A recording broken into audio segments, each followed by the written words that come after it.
Hi, this is Jashan from Bennett University. Today I'm here in front of you to tell a topic called deadlock from operating systems.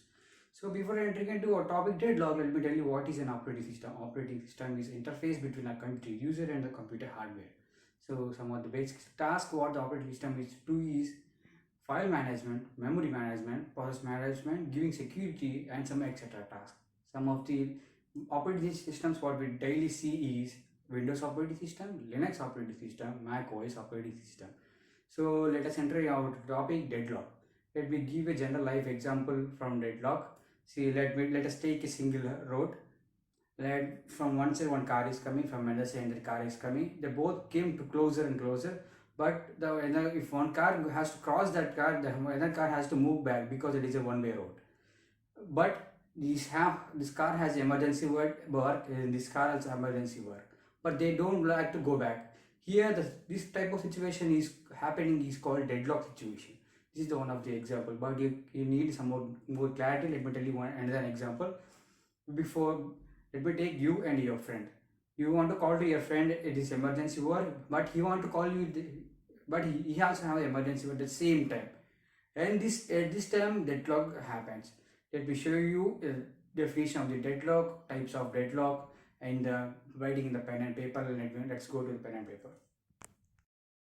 So we have seen general life examples in deadlock. Let me get into the definition of the deadlock. Deadlock is a situation in which two computer programming sharing the same resources are effectively preventing each other from accessing the resource, result in both the program causing to the function. This looks somewhat tricky. Let me explain you with an example. Let us take a process 1, process 2, resource 1 and resource 2.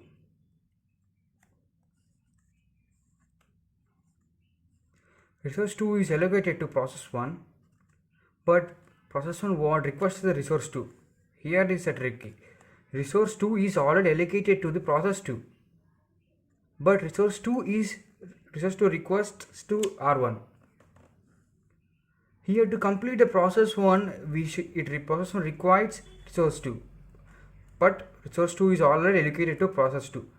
To complete at least process 2 requires resource 1, but resource 1 is allocated to process 1. So in this type of situation, deadlock occurs. The both process 1 and process 2 are not going to get completed. This is the one of the situation where the deadlock going to happen. So let's see the conditions for deadlock. The first condition is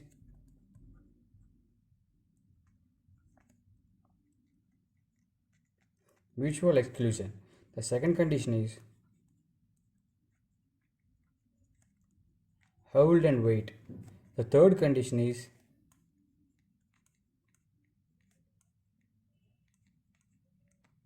no permission.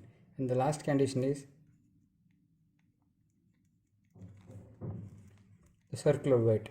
If the four conditions are satisfied in a process, means in a situation, then that type of situation is called deadlock situation. Let's see one by one what is the mutual exclusion. Let's see first. Mutual exclusion means no sharing. One resource can be used by one process at a time. If the same resource is wanted by the process 2, then it can't share that resource because process 1 is already in the use of resource 1. In that type of situations, the deadlock occurs. Where in the hold and wait, process 1, let's see process 1, process 2, resource 1, resource 2. If the process 1 is using the resource 1 and it wants resource 2, here resource 2 is used by process 1, but process 2 wants resource 1. Here in this type of situation, deadlock occurs because process 1 is holding the resource 1 and waiting for the resource 2, where process 2 is holding the resource 2 but waiting for the resource 1. This is called hold and wait resource. Hold and wait. Let's see third, the no permission. No permission means process voluntarily release their resources. Let's see, process 1 having allocated resource 1, but it is process 1 completed itself, but it is not releasing the resource 1. Let's take P2, process 2, but for process 2, resource R2 is allocated, but it requests R1. But P1 is not releasing the resource R1. In this type of situation, deadlock gate occurs. And the final thing is circular wait. Let's take process 1, process 2, process 3, process 4. Where process 1 is waiting for the resource 1 which is allocated to P1, and P1 is waiting for the resource R4 which is allocated to P4, where P4 is waiting for resource R3 which is allocated to P3, where P3 is waiting for resource which is allocated to P2. In this type of situation, in this type of circular type of situation where the deadlock going to get occurs, by this we can say that deadlock is a problem which makes our system get hanged. This is the sum of if the four conditions are getting satisfied in a situation, that type of situation is called deadlock situation. Let's see various method to handle deadlock. Deadlock ignorance, deadlock prevention, deadlock avoidance, deadlock detection and recovery. Deadlock ignorance. By listening to this word, you will get an idea like we are going to ignore this deadlock if deadlock occurs. You will think, what will if we ignore? Deadlock is a situation which occurs rarely. If a deadlock occurs, the system gets hanged, as I told you before. Then we just restart the system and the process all will be gone and system will be safe. Then second thing is deadlock prevention. Trying to find a solution for deadlock before it occurs. So how we are going to find a solution? The conditions for deadlock, we are making this as false. We are going to stop the deadlock.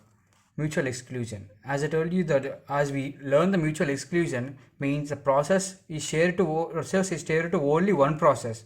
By making this resource as shareable to many, then we can make this mutual exclusion as false. This is not working for all the resources like printer. We can't share this printer to each and every process. But this is making this false is very hard. No permission. By making this as a permission, we can make this as false. Like using the time quantum method, we can make this as a false. Hold and wait. Hold and wait. By sending the many resources to the one process before the process starts, you can, after completion of that process, it will take another process because we send the many resources to that process.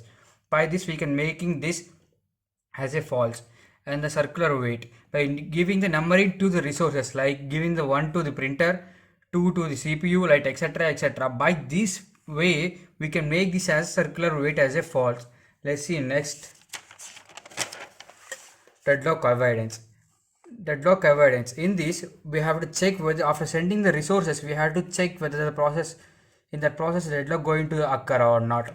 By we have to check it is in a safe state. If it is in a safe state, deadlock not going to get occur. If it is not in a unsafe, it is in an unsafe state, deadlock may occurs or not. It will be checked by deadlock Banker's algorithm. By this Banker's algorithm, we can check the deadlock occurring or not. And last method is deadlock detection and recovery. In this, we have to detect the deadlock. If deadlock doesn't occur, there is no problem. If it occurs, then we have to recover that. For recovery, the kill the process or processes means we have to kill the process once. Like if deadlock occurs, you have to kill one process, and we have to detect again. If the deadlock does not occurs, then there is no problem. Again, if the deadlock occurs again, then you have to kill another process. By this, we can say this kill the process or processes. And the second thing is resource permission. By this, we can recover the deadlock. And these are the method of handling deadlock. I hope you got an idea about deadlock. Thank you for watching this video. I hope you like it.